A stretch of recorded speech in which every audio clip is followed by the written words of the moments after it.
ఈ 170 కింద ఉన్నటువంటి భూముల్ని గిరిజనేతరులు మధ్య దళారులు కొట్టేసినారు. సార్ ఎక్కడ రైట్ ఫ్రమ్ ఆదిలాబాదు మొదల నుంచి పెట్టుకుంటే శ్రీకాకుళం వరకు ఆ బెల్ట్ అంతా 1000 ఎకరాల భూమి, అది బంగారం పండే భూమి, అది గిరిజనుల భూమి. దాన్ని గిరిజనేతలు 170 యాక్టును కాలరాసి కబ్జా పెట్టినారు. నెంబర్ 1. నెంబర్ 2, ఏజెన్సీ ప్రాంతాల్లో లభించే ఖనిజాలు, కలప, ఈ కలప ఖనిజాలు దొంగలించే కాంట్రాక్టర్లు గిరిజనేతరులు. తర్వాత పెద్ద పెద్ద పోస్టులో ఉండే బోగస్ గిరిజన ట్రైబల్స్, వీళ్ళు ఈ గోండు కోయల్ని ముందు పెట్టి లంబాడీల మీద దుష్ప్రచారం, విషప్రచారం. ఎందుకు లంబాడీల మీద? లంబాడీలేమో అడుగుతారు వచ్చే అంటే గోండు కోయలు అమాయకులు, మంచివాళ్ళు, వాళ్ళు దేవుళ్ళు లాంటి వాళ్ళు.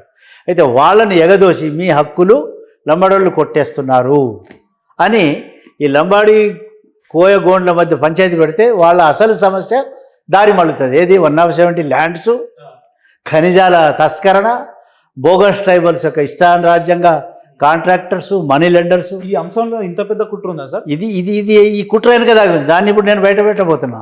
అందుకనే ఖబర్దార్, ఎవడ్రా ఈ యొక్క లంబాడీలను షెడ్యూల్ ట్రైబ్స్గా తీసేసాయని చెప్పే ధైర్యం ఎవడుకుందని నేను క్వశ్చన్ చేస్తున్నా.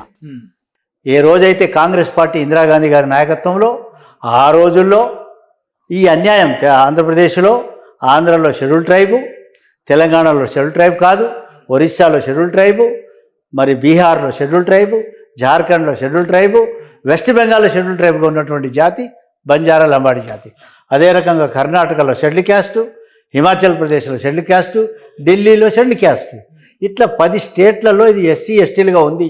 1956లోనే ఉంది ఇది. తెలంగాణలో ఎందుకు ఉండిపోయిందంటే ఆ రోజుల్లో మద్రాసు రాష్ట్రంలో మద్రాస్ ప్రెసిడెన్సీలో షెడ్యూల్ ట్రైబ్స్కి ఉన్నారు. అదేవిధంగా మైసూర్ ప్రెసిడెన్సీలో షెడ్యూల్ క్యాస్ట్గా ఉన్నారు బంజారాలు. మరి మన నిజాం స్టేట్లో కూడా గిరిజనులుగా ఉన్నారు, కానీ అప్పటికి కాన్స్టిట్యూషన్ లేదు, కాన్స్టిట్యూషన్లో రాలా. అయితే భాషా సంయుక్త రాష్ట్రాలుగా ఏది 56లో ఏర్పడినప్పుడు ఆంధ్ర తెలంగాణ యాడ్ అయినప్పుడు ఆ ఎంట్రీలో రాలే. తెలంగాణ బంజారాలు, లంబాడీలు, ఎస్టీలు అనే ఎంట్రీ తప్పిపోయింది. Even though they are in tribe, ఏది నిజాం స్టేట్లో కూడా ట్రైబే, కానీ ఆ ఎంట్రీ రానందుకు 20 సంవత్సరాలు నష్టపోయినాం.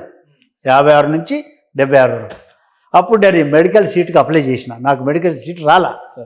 అదే ఆంధ్ర రీజియన్లో ఉన్నటువంటి బంజారా, లంబాడీ నా సోదరునికి వచ్చింది, నాకు రాలా. ఎందుకు రాలేదని నేను క్వశ్చన్ చేస్తే అప్పుడు ఈ విషయం బయటపడి ఆ రోజు నుంచి మేము మా రాజకీయ గురువు అయినటువంటి జయపాల్ రెడ్డి వారి నాయకత్వంలో బ్రహ్మానంద రెడ్డి గారితో కలిసినాము. తదుపరి మేము వందలాది మంది పేదవాళ్ళు, ఎవరు హైదరాబాద్లో రిక్షా నడిపించేవాళ్ళు, హైదరాబాద్లో కూలి పని చేసేవాళ్ళు, హైదరాబాద్లో ఆటో రిక్షా నడిపించేవాళ్ళు, 500 మందిని ఇక్కడ గ్యాదర్ చేసి ఆ రోజుల్లో వాళ్ళంతా దేవరకొండ, అచ్చంపేట, కల్వకుర్తి, జడ్చర్ల, ఇబ్రాహీంపట్నం, మహేశ్వరం, షాద్ నగర్, ఈ ప్రాంత వాసులు పేదవాళ్ళు. వాళ్ళని వెంబడి పెట్టుకొని ఇందిరాగాంధీ దగ్గర 6 సంవత్సరాలు మేము పోరాటం చేసినాము. ర్యాలీలు, ధర్నాలు, ఢిల్లీకి వెళ్ళి చేయడం వల్ల ఆ రోజు 1976లో 108 of 1976 parliament amendment order for removal of area restriction with in the state of Andhra Pradesh. ఏదైతే రిస్ట్రిక్షన్ ఉండిందో ఆంధ్రలో ట్రైబ్, తెలంగాణలో కాదనే రిస్ట్రిక్షన్ ఏదైతే ఉందో అది రిమూవ్ అయింది ఆ రోజు. ఆ రోజు నుంచి 76 నుంచి మనం ట్రైబ్స్గా వచ్చిన తర్వాత మేము మన ట్రైబల్స్, ఈ లంబాడీలు అవకాశాలను ఉపయోగించుకుంటున్నారు, అభివృద్ధి చెందుతున్నారు. మనం స్వతంత్రం తెచ్చుకునేది ఎందుకు? మహాత్మా గాంధీ గారు మరి అంత ధనవంతుడై ఉండి కూడా గోచిపెట్టుకొని ఫైట్ ఎందుకు చేసినాడు? నా దేశంలో గోచిపెట్టుకున్న వాళ్ళు పేదవాళ్ళు ఎక్కువ మంది ఉన్నారు కాబట్టి ఇది నా సింబల్ అని చెప్పి ఆ రోజు ఆయన నా పేదవాళ్ళు బాగుపడడానికి స్వాతంత్రం తెచ్చుకున్నాం. ఎస్సీ ఎస్టీలు బాగుపడాలని మనం కాన్స్టిట్యూషన్లో బాబాసాహెబ్ అంబేద్కర్ దాంట్లో పొందుపరిచినారు. ఎందుకు? బాగుపడాలని. సో ఈరోజు లంబాడీలు బాగుపడుతుంటే వీళ్ళకి కళ్ళమంట ఎందుకు అని చెప్పేసి నేను అడుగుతున్నా. ఎందుకు అంటే వాళ్ళు ఏమంటారంటే ఈ గిరిజన తెగలు వలస వచ్చింది ఈ దేశానికి అని చెప్తారు వాళ్ళు. అట్లా అనుకుంటే గోండులు కూడా వలసవాదులే, గోండువారం నుంచి వచ్చిన వాళ్ళు అందరూ వలసవాదులే. వన్స్ మేము సింధు నాగరికత నుంచి ఉన్నాం. నేను ఇప్పుడు చెప్పింది ఎంతకుముందు చెప్పిన దాంట్లో. అయితే ఈరోజు లంబాడీలు వలసవాదులు ఎవరు కారు? అందరూ వలసవాదులే. మేము మొదటి నుంచి ఉన్నవాళ్ళం, మేము భూమిపుత్రులం. మా హతిరామ్ బావోజీ 550 సంవత్సరాల క్రితం వెంకటేశ్వర స్వామిని ప్రత్యక్షింపజేసుకున్నాడు, ఆయనతో పాచికలాడినాడు. ఇది చరిత్ర. అదేవిధంగా మన సేవాలాల్ మహారాజ్ ఇక్కడ బంజారా దర్వాజా కట్టించినాడు, గోల్కొండ కిలా ఎందుకు కట్టించినాడు? నిజాం. సేవాలాల్ మహారాజ్ యొక్క మహిమలకు తలొగ్గి, ఆయన మహత్యాన్ని తలొగ్గి ఆయన కూడా మరి దేవతను ప్రత్యక్షింపజేసుకున్నాడు, దుర్గామాతని. అటువంటి శక్తివంతుడైనటువంటి సేవాలాల్ మహారాజ్, ఈరోజు సేవాలాల్ మహారాజ్ పేరుతో సేవాదాస్ డిస్టిక్ కూడా ఉంది. 300 ఎకరాల భూమి కూడా ఇచ్చినారు ఆ రోజుల్లో. సో ఆ విధంగా ఉన్నటువంటి జాతిని కావాలని చెప్పేసి కొంతమంది వాళ్ళ యొక్క దుర్మార్గం ఏది, 170 ల్యాండ్స్ కొట్టేయడానికి, తర్వాత గోండు కోయల్ని ఎక్స్ప్లాయిట్ చేయడానికి, కేవలం 10 కాన్స్టిట్యున్సీలో ఉన్న వాళ్ళని పట్టుకొని 90 కాన్స్టిట్యున్సీలో ఉన్న లంబాడీల మీద ఈ విధంగా వాళ్ళు కుట్ర చేయడం ఇది సహించరానిది అని చెప్పి మేము తెలియజేస్తున్నాం. దీన్ని అంటే మీరు అన్నట్టు 2-3 వ్యక్తులు సార్, వాళ్ళు ఏ పార్టీలో ఉన్నా కూడా, ఇప్పుడు స్వయం బాబురావు లాంటి వాళ్ళు కావచ్చు, వెంకట్రావు లాంటి వాళ్ళు కావచ్చు, ఏ పార్టీలో ఉన్న వాళ్ళ ఎజెండా ఒకటే. గతంలో తుడుందేగ పన్ను పెట్టిరు, లేదంటే ఇప్పుడు మళ్ళా కొత్త స్టోరీ పెడుతున్నారు. అంటే ఇట్లా ఎంతసేపు బంజారాల మీద విసంగక్కే ప్రయత్నం తప్ప ఇది అంతిమంగా ఎవరి స్వార్థం కోసం వాళ్ళు పనిచేస్తున్నట్టు. అదే కాకుండా స్వతంత్ర భారతదేశంలో దోషులుగా లంబాడీలను చిత్రీకరిస్తున్నారు. ఇదే స్వయం బాబురావు కానీ ఇంకా అతని వెంబడి ఉన్నవాళ్ళు లంబాడీలను ఇవి దోషులుగా చిత్రీకరిస్తున్నారు. ఇది క్షమించరాని నేరం, రాజ్యాంగాన్ని అవమానపరిచిన, మన హక్కుల్ని కాలరాస్తున్నట్టే కదా ఇది కూడా. ఇది రాజ్యాంగాన్ని వ్యతిరేకించినట్టే హక్కుల్ని కాలరాయడమే. కాబట్టి ఇదే స్వయం బాబురావు కానీ తెల్ల వెంకట్రావు కానీ వీళ్ళని ఒకటే రిక్వెస్ట్ చేస్తున్నా, మీరు నిజంగా ట్రైబల్ హితవాసులైతే, మీరు ట్రైబ్స్కి ఉన్నప్పుడు ఎంత ఉండింది ఇక్కడ జనాభా? కేవలం 2.5% మాత్రమే ట్రైబల్స్. మేము 76లో షెడ్యూల్ ట్రైబ్ అయిన తర్వాత 6.5% పెరిగింది. తదుపరి సోనియా గాంధీ దయదలిచి తెలంగాణ ఇచ్చిన తర్వాత 10% వచ్చినాము. అది బికాజ్ ఆఫ్ లంబాడీస్ మాత్రమే. ఆ రోజుల్లో మీరు 2% ప్రకారం మీరు 2 ఎమ్మెల్యేలు కావాలా, కానీ మీరు ఎంతమంది ఉన్నారు? 7 ఎమ్మెల్యేలు ఉన్నారు. ఇప్పుడు కోయగోండులు లంబాడీలు 4-5 ఉన్నారు. అదేవిధంగా మీరు మీ జనాభా మీద మీరు ఎంపీ కాలేరు. ఇప్పుడు 2 ఎంపీలు అయినారంటే అది కేవలం లంబాడీల జనాభా పెరగడం వల్లనే.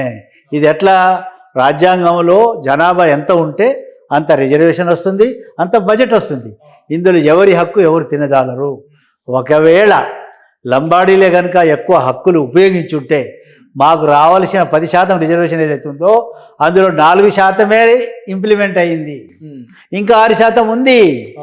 మరి లంబాడీలే ఉపయోగించుంటే మరి 10% పూర్తి ఎందుకు కాల? అంటే గోండు కోయల్ని ఇట్లా అంటే బంజారాల మీద ఇట్లా చేపేయడం వల్ల వాళ్ళు రాజకీయంగా మనుగడ పొందడం కోసమేనా సార్? వాళ్ళు అర్థం చేసుకోవడం లేదు. వాళ్ళు లంబాడీల మీద కక్షతో వాళ్ళ అసలు సమస్యలు డైవర్ట్ అయిపోయినాయి. వాళ్ళ భూములు పోగొట్టుకుంటున్నారు, వాళ్ళ ఐటీడీ నిధులు పోగొట్టుకుంటున్నారు, అక్కడ లభించే ఖనిజాలు కానీ కలప కానీ వాళ్ళు పోగొట్టుకుంటున్నారు. సర్వనాశనం అయిపోతుంది, ఎవడో తినిపోతున్నాడు అక్కడ.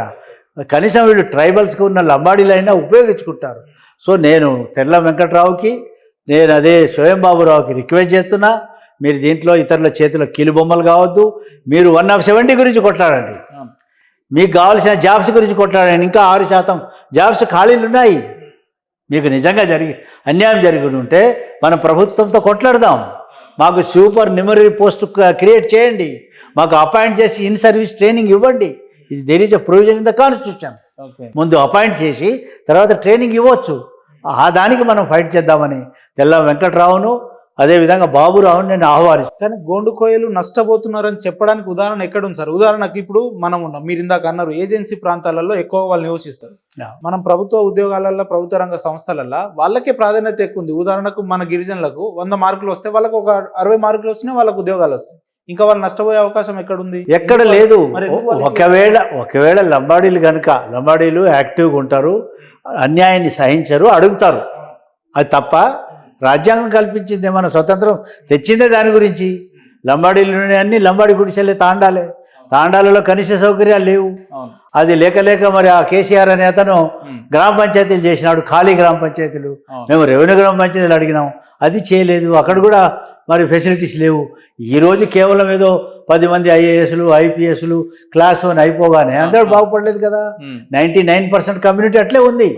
కానీ అయినా కూడా ఓరవకుండా లంబాడీల ఓట్లు కావాలి వీళ్ళకి, అవును. కానీ లంబాడీలు వద్దు. ఉమ్, ఇది నేను అడుగుతున్నా రాజకీయ పార్టీలకి. ఉమ్, మా గౌరవ ముఖ్యమంత్రి రేవంత్ రెడ్డి గారు చెప్పినారు, అవును. ఈసారి మాకు కేసీఆర్ యొక్క దుష్ట చర్యలకి, కేసీఆర్ చేసిన మోసానికి వ్యతిరేకం చేసి కాంగ్రెస్ పార్టీకి లంబాడీలు మద్దతు ఇవ్వడం వల్లనే ఇక్కడ ఇందిరమ్మ ప్రజాపాలన ప్రభుత్వం ఏర్పాటు చేసి నేను పబ్లిక్లో చెప్పినారు. నేను వారిని ధన్యవాదాలు తెలియజేస్తున్నా రేవంత్ రెడ్డి గారిని.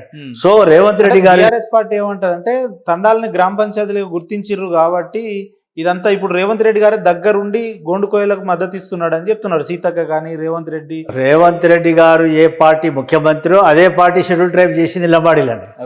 సో రేవంత్ రెడ్డి గారు దీని వెంబడి ఉండే ప్రసక్తే లేదు. కానీ ఇప్పుడు ఇది కేసీఆర్ యొక్క పార్టీ, కేసీఆర్ ఇది గోబెల్స్ ప్రచారకర్తలు. గోబెల్స్ కాలేజీకి కేసీఆర్ ప్రధాన ఆచార్యుడు. సో ఆయన అన్నీ చేస్తాడు. మేము ఏమన్నాం అతనికి, నువ్వు రెవెన్యూ తాండా పంచాయతీ చేయమన్నాం, ఖాళీ తాండా పంచాయతీ చేసినాడు. అక్కడ ఒక టేబుల్ లేదు, ఒక కుర్చీ లేదు, ఒక రూమ్ లేదు. సో అది ఆయన చేసిన తతంగం. కాబట్టి నేను చెప్పడం ఏమంటే, అసలు లంబాడీలు గోండ్ల మీద మధ్యలో పంచాయతీ పెట్టిందే కేసీఆర్. బంజారా హిల్స్లో ఇది బంజారా హిల్, బంజారాలకు సంబంధించింది, బంజారాల పేరుతో ఉంది. మాకు బంజారా భవన్ కావాలని మేము అడిగినాం. అడిగితే ఈ కేసీఆర్ అనేవాడు ఏం చేసినాడు, పాపం ఎక్కడో జోడఘాట్లో ఉంటారు వాళ్ళు 5 కాన్స్టిట్యున్సీలో. వాళ్ళు ఎక్కడ ఆదివాసీ భవన్ అడగలే, ఆదివాసీ భవన్ వాళ్ళు అడగలే. కానీ లంబాడీలకు పక్కలో బల్లెంలా గోండ్లను పెట్టాలని చెప్పేసి ఆదివాసీ భవన్ పెట్టి వీళ్ళకి పంచాయతీ పెట్టి గోండులతో మీటింగ్ పెట్టించినాడు హైదరాబాద్లో. అక్కడి నుంచే మొదలైంది ఇది. మరి వాళ్ళని పిలిపించి వాళ్ళతో మీటింగ్ పెట్టించినాడు ఇక్కడ 4-5 కోట్లు ఇచ్చి. అదే రకంగా తర్వాత లంబాడీలు పోయి అడిగారు, ఏం సార్ వాళ్ళు వచ్చి మమ్మల్ని తిడుతున్నారు గోండ్లు, మమ్మల్ని ఏమో మా పరువు తీస్తున్నారు, వాళ్ళు మమ్మల్ని హేయంగా చూస్తున్నారు అనగానే మీరు కూడా డబ్బులు తీసుకోండి, మీరు పెట్టమని వాళ్ళతో కూడా లంబాడీలతో కూడా మీటింగ్ పెట్టించారు KCR. This is open secret. So ఇది పాలకులు చేసే తత్వం. కాబట్టి రేవంత్ రెడ్డి గారి నాయకత్వం ఉన్నంత వరకు, రేవంత్ రెడ్డి ముఖ్యమంత్రి ఉన్నంత వరకు లంబాడీలను ఎవరు టచ్ చేయలేరు. ఎందుకంటే వాళ్ళ మామగారు అయినటువంటి జయపాల్ రెడ్డి గారి ఇనిషియేషన్, వాళ్ళు నాకు మద్దతు పలికి నాకు సపోర్ట్ చేసినందువల్లనే మేము బ్రహ్మానంద రెడ్డి గారిని కన్విన్స్ చేసినాం. అమ్మ ఇందిరమ్మను కూడా కన్విన్స్ చేసి 6 సంవత్సరాలు పోరాటం చేసి మేము షెడ్యూల్ ట్రైబ్గా గుర్తింపు తెచ్చుకున్నాం. సుప్రీంకోర్టు వివాదం మీద కాంగ్రెస్ పార్టీ స్టాండ్ ఏందో ప్రకటిస్తే బాగుంటది కదా, మీలాంటి వాళ్ళు చెప్తే బాగుంటది. ఇందులో ముఖ్యమంత్రితో కూడా కూర్చున్నారు. కాంగ్రెస్ పార్టీ కాదు, ప్రభుత్వానికే నోటీస్ పంపించింది supreme court. So government is giving fittest reply. Government ఇస్తుంది కదా, గవర్నమెంట్ చేసిందే కదా, అందులో కాంగ్రెసే చేసింది కదా షెడ్యూల్ ట్రైబ్స్గా. So that is the duty of Congress party and also our honourable chief minister Revanth Reddy. So Revanth Reddy is ready to support and is ready to move forward to support this Lambadis. కానీ వాళ్ళేదో అమాయకులని, వీళ్ళేదో బాగా తినేస్తున్నారు, ఇది చెప్పడం ఇది చాలా తప్పు. అమాయకులు నిజమే, అమాయకులు వాళ్ళ హక్కుల్ని కాపాడుకోవడానికి ఫైట్ చేయాలి. లంబాడీల మీద ఎందుకు ఫైట్ చేస్తారు? లంబాడీలు ఏం తప్పు చేసినారు? లంబాడీల జనాభా మీదనే వాళ్ళ రిజర్వేషన్లు వచ్చినాయి, లంబాడీల జనాభానే వాళ్ళు ఉపయోగించుకుంటున్నారు, వాళ్ళ బడ్జెట్ కూడా వాళ్ళకి సరిగ్గా దొరకడం లేదు. ఇదే కేసీఆర్ సోనియమ్మ తెలంగాణ ఇచ్చిన తర్వాత 10 సంవత్సరాలలో బడ్జెట్ అసెంబ్లీ అప్రూవ్ చేసింది 17 లక్షల కోట్లు అసెంబ్లీ అప్రూవల్. అదేవిధంగా 8 లక్షల కోట్లు అప్పు, మొత్తము 25 లక్షల కోట్ల నిధులు కేసీఆర్ ప్రభుత్వ హయాంలో దుర్వినియోగం జరిగినాయి. అందులో 10% ఎంత? 2,50,000 కోట్లు గిరిజనులకు అభివృద్ధి ఖర్చు చేయాలి. కానీ ఎక్కడ ఖర్చు పెట్టినాడు ఆయన? గిరిజన నిధుల్ని ఈ యొక్క నెక్లెస్ రోడ్ బ్యూటిఫికేషను, మరి ఇదే tank bund beautification, mission commission Kakatiya భగీరథలకు డైవర్ట్ చేసినాడు, కాళేశ్వరానికి డైవర్ట్ చేసినాడు, మిగతాది మింగేసినాడు. మింగేయడమే కాకుండా ఈరోజు మరి అసైన్మెంట్ భూములు, అదేవిధంగా ఫారెస్ట్ భూముల పట్టాలు ఎఫ్ఆర్ఏ చట్టం కింద ఆ పట్టాలు లాక్కున్నారు, అసైన్మెంట్ భూముల్ని కూడా లాక్కున్నారు. ఎకరం ఉన్నవాడికి 2 ఎకరాలు ఇస్తానన్నాడు, 2 ఎకరాలు ఉన్నవాడికి ఎకరం ఇస్తానన్నాడు. ఏది 3 ఎకరాలు ఎక్కడ ఇవ్వలేదే. డబుల్ బెడ్రూమ్ ఇల్లు కట్టిస్తానన్నాడు, ఎక్కడ కట్టించినాడు?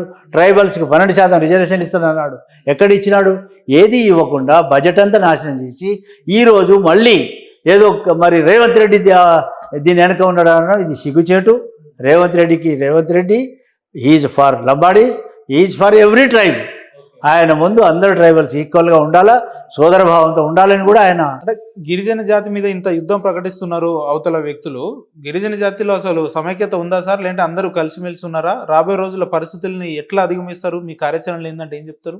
గిరిజనులు సౌమ్యులు, వాళ్ళు చాలా చక్కగా అవకాశాలని ఉపయోగించుకుంటున్నారు. ఎప్పుడు ఏ ప్రభుత్వం వచ్చినా ఏ ప్రభుత్వం సహాయం చేస్తే ఆ ప్రభుత్వం గురించి వారిని ఫాలో చేసేటువంటి కమ్యూనిటీ. ఈరోజు ఇందిరాగాంధీని ఎందుకు మేము జ్ఞాపకం చేసుకుంటున్నాం? ఇందిరాగాంధీ గారు చేసినారు, జయపాల్ రెడ్డి గారు చేసినారు. ఈరోజు మేమంతా కలిసికట్టుగా కేసీఆర్ మోసం చేస్తే కాంగ్రెస్ పార్టీని పవర్లో తీసుకొచ్చినారు. సో అటువంటి జాతిని మరి ఒకటై వీళ్ళు పనిచేస్తారు, దాంట్లో ఏం ప్రాబ్లం లేదు. అదేవిధంగా ఈ మధ్యలో మోదీ గారు ఏమంటారు? ఈ మధ్యలో మొత్తం బంజారాస్ గురించే చెప్తున్నాడు.